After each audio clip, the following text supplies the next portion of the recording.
Bismillahirrahmanirrahim. Assalamualaikum warahmatullahi wabarakatuh. Perkenalkan, nama saya Muhammad Al-Zikri Ramadan. Saya dari kelas ILH 2C. NIM saya 1221060059.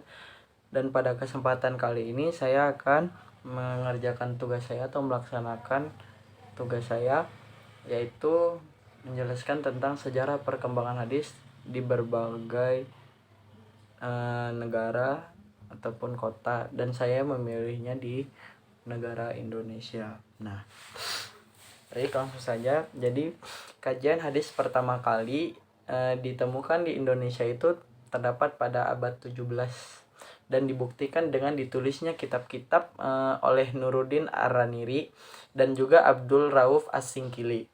Nah, Ar-Raniri mengumpulkan dalam karyanya yaitu Hidayat Al-Habib fi Al-Targhib wa Al-Tarhib, yaitu sejumlah hadis yang diterjemahkan dalam bahasa Arab ke bahasa Melayu. Nah, sedangkan As-Singkili menulis dua karya tentang hadis, yaitu penafsiran terhadap hadis Arba'in An-Nawawi dan juga koleksi hadis-hadis qudsi yang diberi judul Al-Mawaid Al-Badi'ah.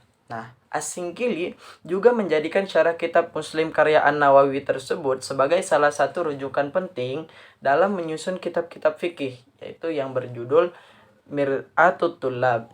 Nah, pada masa tersebut kajian ilmu mustalah al-hadis itu belum mendapatkan perhatian yang sangat besar oleh masyarakat Indonesia, baik juga dari masyarakat dan juga para ulama. Nah, hal itu dibuktikan dengan karya dua ulama di atas yang lebih diarahkan kepada pembinaan praktik keagamaan, seperti terutama kepada fikih dan juga akhlak, daripada ke penelitian keautentikan hadis-hadis yang digunakan.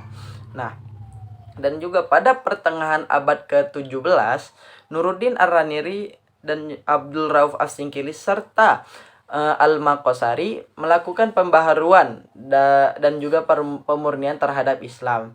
Yaitu jika pada abad sebelum-sebelumnya itu Islam itu didominasi oleh tasawuf, maka pembaharuan yang dilakukan oleh ulama-ulama tersebut yaitu mencoba untuk mengenalkan Islam itu tuh seperti tidak semata-mata hanya berorientasi pada tasawuf saja, namun juga pada syariat hukum. Pembaharuan ini juga menyebabkan mulainya ilmu hadis itu berkembang, mulai menyebarnya kajian hadis ini semakin meluas.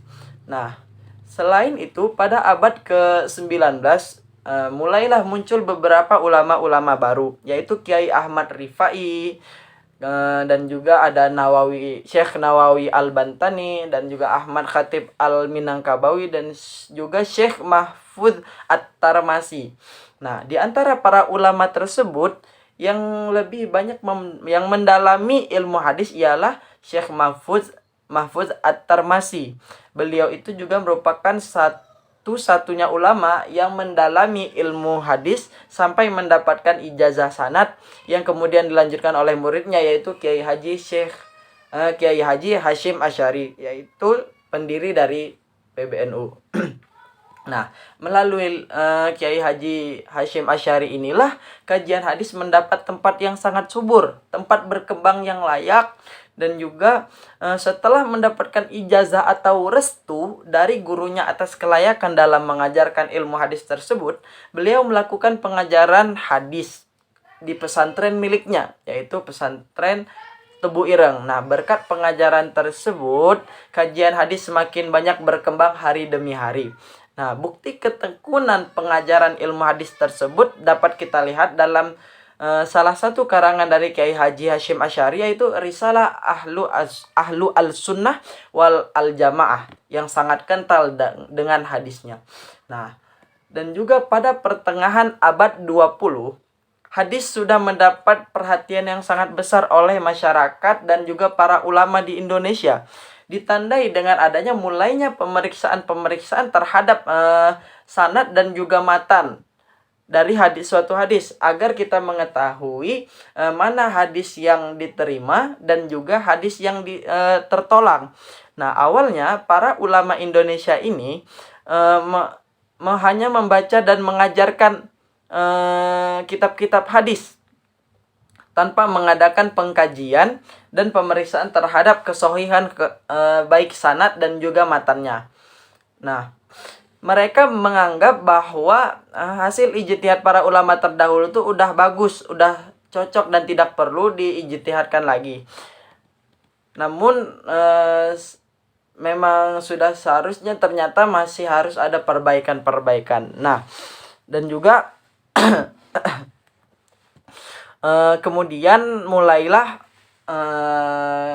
ada suatu kitab yang bernama Majalah Al-Imam yang terbit pada tahun 1906 Masehi hingga awal tahun 1909 Masehi. Ya, majalah ini banyak tersebar di Sumatera, Jawa, Sulawesi, dan juga Kalimantan. Kemudian dilanjutkan oleh muridnya Muhammad Tahir, yaitu Abdul Karim Amrullah, dengan menerbitkan majalah Al-Munir. Dan majalah tersebut diterbitkan pada tahun 1911 Masehi hingga 1915 Masehi. Dalam majalah ini, menurut Buya Hamka, terdapat pula banyak kajian kritis terhadap hadis yang dilakukan oleh ayahnya.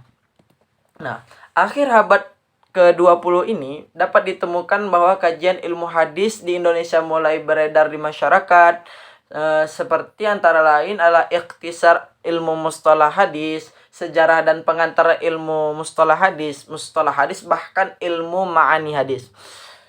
Dan juga akhir dari perkembangan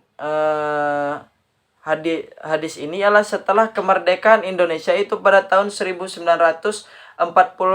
Kajian hadis ini mulai dibuka di perguruan-perguruan tinggi. Dan perguruan-perguruan tinggi tersebut sempat terhenti karena adanya perang di Indonesia, sehingga perguruan tersebut ditutup sementara dan dibuka kembali, yang telah berubah nama menjadi Universitas Islam Indonesia.